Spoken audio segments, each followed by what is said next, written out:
Замислете дека купувате облека преку интернет и можете преку екранот на вашиот компјутер или телефон да го допрете материјалот.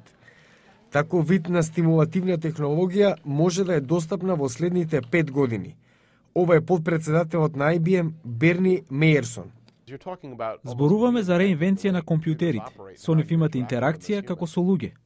Умните машини наскоро ќе може да ги слушнат звуците во средината и да ги издвојуваат тие што нам ни значат најмногу.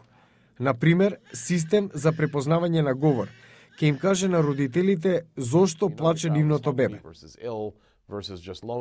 Например, дали е гладно или плаче затоа што е осамено. Можно е. Во блиска иднина персоналните компјутери ќе можат не само да препознаваат, туку да анализираат боја и да знаат како да ги сортираат семејните фотографии. Умните машини ќе можат и да мирисаат. Ако имате кивавица пред компјутерот, тој ќе може да анализира илјадници молекули во вашиот здив. Може да ви каже, сега не се чувствуваш болен, но на пат си за разболување. Оди на лекар. Научниците на IBM работат на систем за препознавање вкусови. Добро би им дошол на готвачите за креирање рецепти. Може да креираат најразлични вкусови, а сепак да внимаваат да не се дебелиме.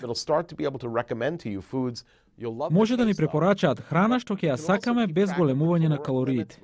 За само 5 години, она што денес изгледа како научна фикција, може да стане наше секојдневие.